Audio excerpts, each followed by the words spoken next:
It is that time of the year, ladies and gentlemen, January football, the NFL playoffs, and I cannot tell you guys how excited I am. I mean, every single year, this is something I look forward to, the NFL playoffs. Best of the best play each other and compete for that game in February to lift the Vince Lombardi trophy. Now, it's not going to be easy for any of these teams. They're going to have a ton of tough battles, but every single year, I raise the question of who has the least chance to go ahead and lift the Lombardi and who has the highest chance? Who are the favorites and why is that? I make this video every single year discussing the 14 teams that make the NFL playoffs and discussing why they have the least chance or the best chance to go ahead and hold the Lombardi. So this year we're going to go ahead and continue the tradition. This is year 3. Now, if you haven't seen one of these videos in the past before, which you may not have, this is sort of the criteria I go over. I go over the team in general, what I've really seen for them in the regular season, the coaching staff, how hard the path would be for them to go ahead and make the Lombardi, because I'm gonna be honest with you guys, some of the 7 seeds this year have a terrible path to go ahead and make the Lombardi. I mean, 7 seed winning the Super Bowl, that's never even happened before. 7 seed hasn't even gone to the NFC Championship game yet. And also, I want to talk about momentum, because there's some teams this year who have just had horrible momentum going in the playoffs, and it needs to be discussed. But I pretty much talk about every single factor and mix them together because I believe they're all very important. But before I get into it, please drop a like, subscribe. It's very much appreciated. Most of you guys who watch my videos aren't subscribed, so it'd be very much appreciated if you hit subscribe, drop a like, and then hit that notification bell so you get a notification every time.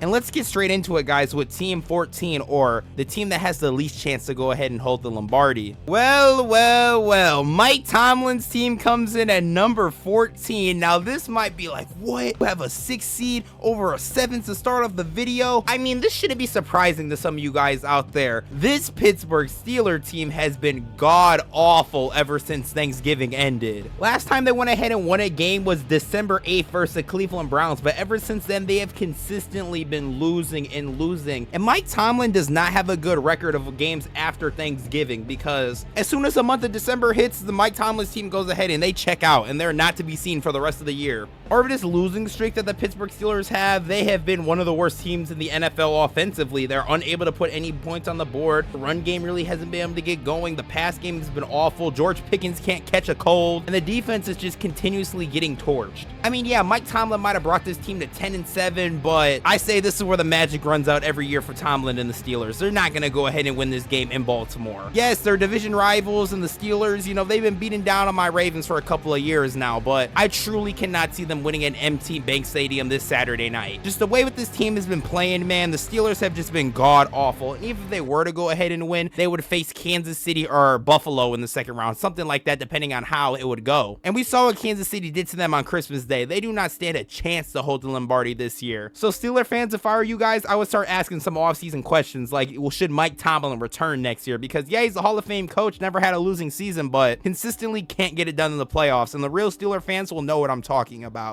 Number 13, I got the Denver Broncos. Now, no hate to the Broncos whatsoever. They had an outstanding season. Did not expect Bo Nix to go ahead and come out ball out like this early. Denver Broncos, they have an amazing defense. They went 10-7. They're the 7th seed. Now, this isn't purely because I don't think like this Denver team is good enough for the playoffs or anything. It's just purely that they're inexperienced, man. First time going in the playoffs, 7 seed, you got to go ahead and go to Buffalo and take on Josh Allen. Some people are saying, oh, the Bills are going to go ahead and get upsetted right here. The Broncos could be a team that got a good enough defense. I think they got a good enough defense and a good enough offense to keep the game close, but I don't think this Broncos stand a chance at winning this football game. Josh Allen, as Tony Romo said, I don't want to be a Glazer, but y'all heard what he said. He said Mr. January, and he ain't wrong about that. Josh Allen in the playoffs has heated up. Every single year he's done it, he's became one of the best quarterbacks in the league when it comes playoff time. And I genuinely don't think this Denver team is going to be able to go ahead and win the game. Like I said, though, shout out Bo Nix, shout out Cortland Sutton, shout out the whole offense, the whole defense. This team is great. I just don't see them holding Lombardi first year of making the playoffs, man. And let's say again, if they did win, Kansas City second round. We already know how that's going for them. At number 12, I have the Houston Texans. Now, they're kind of in the same situation as Pittsburgh. Last season, CJ Stroud was on an absolute heater, man. Won a first playoff game versus the Cleveland Browns. They were all around balling out. But this Texan team is drastically different from last year, and you can tell. First off, wide receiver room, ton of injuries. Tank Dell's hurt, Stephon Diggs out. The only good pass catcher that they really have is Nico Collins. I think what I realized the Texans weren't going to be able to compete in this year's playoffs was after that game on Christmas Day when they got absolutely shredded by the Baltimore Ravens. They put up no points on offense. CJ Stroud got held in check, and he wasn't able to do anything. And Stroud this year has only thrown 20 passing touchdowns and 12 interceptions. I mean, that's nothing compared to what he was doing last year. He had an outstanding season. He didn't even throw for 4,000 yards, which honestly, man, it's kind of sad because the sophomore slump has really hit him. D'Amico Ryans and the defense has still been pretty good, but in a game where the Chargers offense has been this electric, I don't see them winning, man. I don't see them winning this football game. I think they're going to get first rounded. They got some things they need to go ahead and look at. I feel like Bobby Slowick's offense is starting to get a little bit figured out too, because whatever Houston's doing on offense, man, it's just not working. They have not been able to go ahead and put points on the board. And when they are able to go ahead and put the points up the board, they end up losing. Like, there's so many dumb games that the Texans lost this year that they could have won. I truly don't believe they got a chance at lifting Lombardi this year, which is sad because at the beginning of the year, I thought they would be a dark horse team to go ahead and make a run, but as we can see, that's not happening. At number 11, I have the Green Bay Packers. Now, this is the hometown team, man. I'm supposed to hype you guys up, talk great about you guys, but I'm honestly kind of lost some faith in Jordan Love for Packer fans because, man, oh man, it's not looking good. Number 10, I got the LA Chargers. Now, the thing with the Charger is this is a wild card team that I can see advancing to the second round, but it doesn't go easy, but it doesn't get easy from there. I could really see them taking out the Houston Texans in the first round because, you know, I already said all my problems with Houston and I see them winning that matchup. But winning the Super Bowl in their first year with Jim Harbaugh, now I believe all of this would be a stretch now because in the second round, they would have to go ahead and play Kansas City. Now, yes, I think they can be competitive in this game. It's hard to beat a team 3 times and they barely won the second time due to a field goal, but I don't think they'll make it all the way to the Super Bowl this year. I think it's a great start what they're doing in LA with Jim Harbaugh. They have a great run game. They got a great receiver in Ladd McConkey. Their defensive coordinator has been cooking up a masterclass this season. I truly believe this Charger team has some potential going into the future, but I do not believe this is going to be this year that they go ahead and, you know, win it all. I feel like saying that is just very, very, very realistic. At number 9, I have the Washington Commanders. Jaden Daniels had an absolutely absurd rookie season.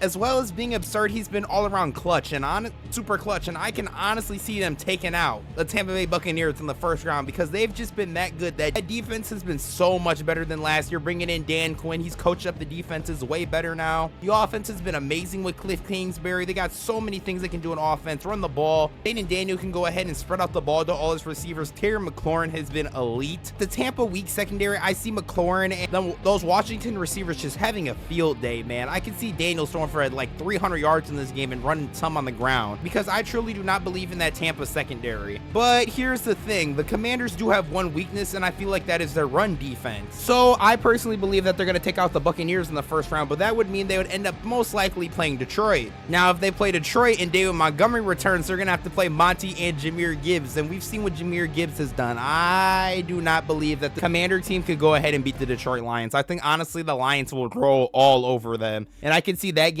not being close whatsoever. But I still do believe, I feel like if there was a dark horse team to go ahead and go on a run this year, they're at least one of the options. I feel like there could be up there. Like, this is now the tier where I'm like, I mean, I don't think it's impossible, but not likely. Like, this is now the tier going on from like number 9 to number 6. That's like my, they got potential, and then 14 through 10 was just like, no way, not happening. At number 8, I have the Tampa Bay Buccaneers. Yes, now, the reason why I have them over the Commanders because the Buccaneers have way more playoff experience than the Commanders. I mean, they won a playoff game last year versus the Philadelphia Eagles, and honestly, they've been owning the Philadelphia Eagles. So if they beat the Commanders and they play Philly in the second round, things could get very, very interesting right there. But I think Tampa's one weakness, like I mentioned earlier with the Commanders, is their secondary. It's so mid. They got a ton of injuries, man. But the thing with Tampa is on that defense, them Todd Bowles blitzes, man, they're gonna go ahead and wreak havoc. Even though I do think Jaden Daniels can go ahead and evade them, they still are gonna go ahead and wreak havoc. So honestly, if I could say a dark horse team, man,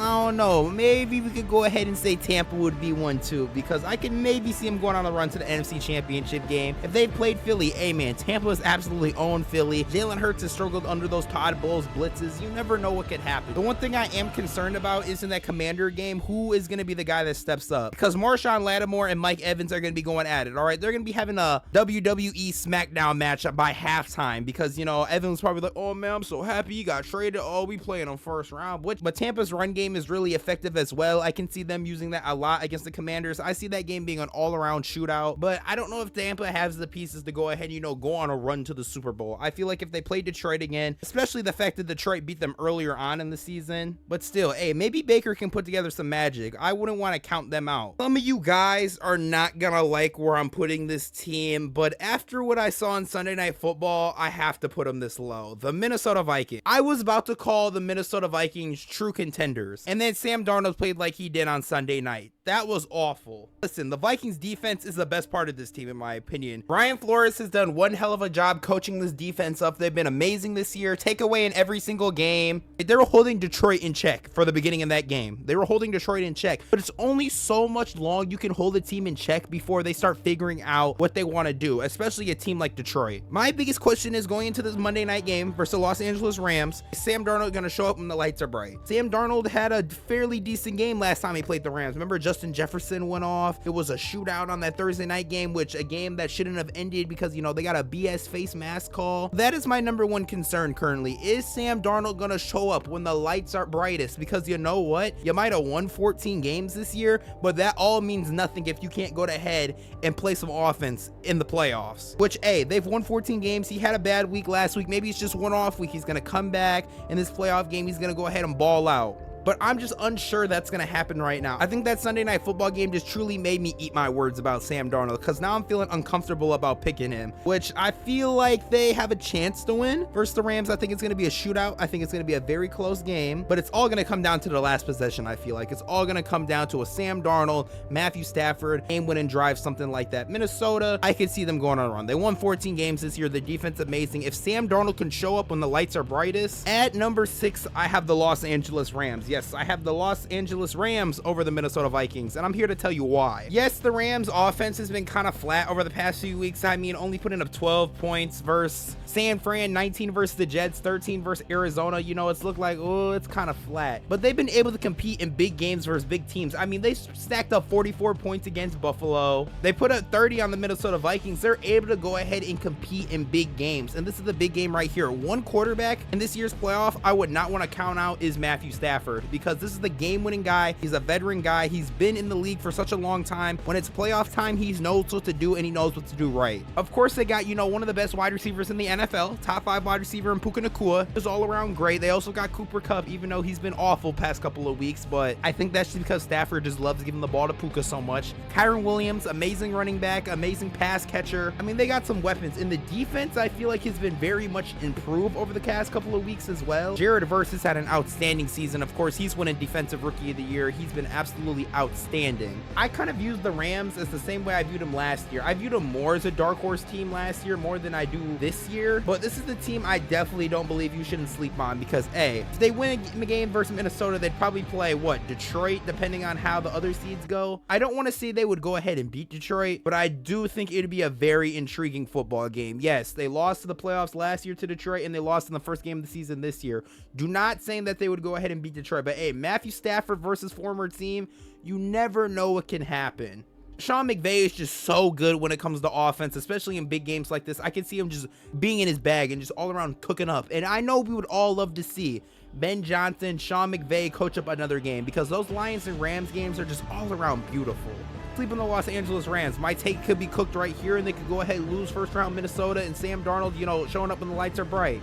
One quarterback I truly cannot count out in this year's playoffs is Matthew Stafford. For the top 5 this year, I'm going to do a little bit something different. I'm going to talk about all 5 teams at the same time. I'm going to explain why I have each team over each other and why a team is below each other. So at number 5, we have the Philadelphia Eagles. Amazing run. Saquon Barkley has had an absolutely historic season. He's been on fire. The defense is now great. That secondary has been great with the rookies that they have. The thing that really concerns me about Philly right now is Jalen Hurts. Is he going to be ready? Because I know he's going to be a little bit rusty in this Green Bay game. I can already see it coming.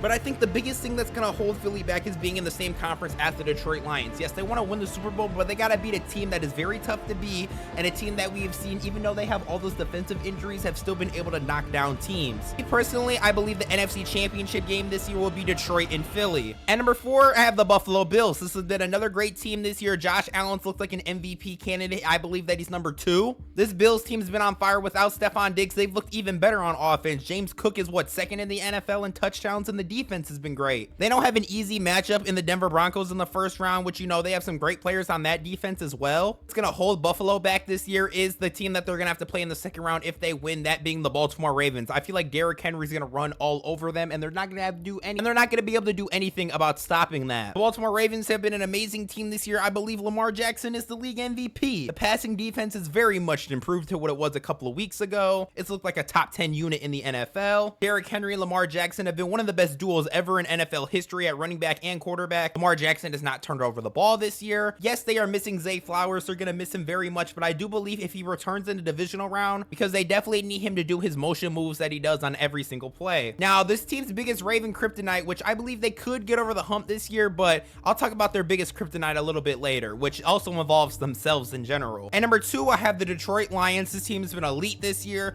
So many offensive weapons, especially if David Montgomery returns. Jahmyr Gibbs-Monty, Amon-Ra, Jameson Williams, Tim Patrick, Sam Laporta, an amazing offensive line, an amazing coaching staff in Dan Campbell, Ben Johnson, and Aaron Glenn. The Lions have been absolutely no joke this year, which is kind of cool to see the Lions finally dominate. Now, I believe that the Detroit team is going to come out the NFC this year. I mean, they're just all around elite and nothing's really stopping them. I think their biggest challenge will be against Philly if they play them in the NFC Championship game this year, because they did not play each other this year in the regular season. So that will be a cool matchup to go ahead and see. But I firmly believe this Lions team can go ahead and make the Super Bowl this year, and I wouldn't be surprised. I don't think the only thing that could hold them back is the team they would play in the Super Bowl. And at number 1, the team that I believe could be Baltimore again, sadly, as a Raven fan myself, and the team who I believe will probably end up winning the Super Bowl, even though in my bracket I don't have them winning the Super Bowl. Kansas City Chiefs. I'm not gonna even come up here and sit here and talk to you guys why I think the Chiefs are number 1 and they're the favorite to win it all. All I'm gonna say is Patrick Mahomes, Andy Reid, Steve Spagnuolo finally heating up on offense and getting a whole bunch of weapons back like Hollywood Brown. I don't even need to sit and explain to you guys why Patrick Mahomes in the playoffs is one of the greatest quarterbacks of all time. I'm not gonna even explain it to you guys. There's no point to. But I think we can all agree that the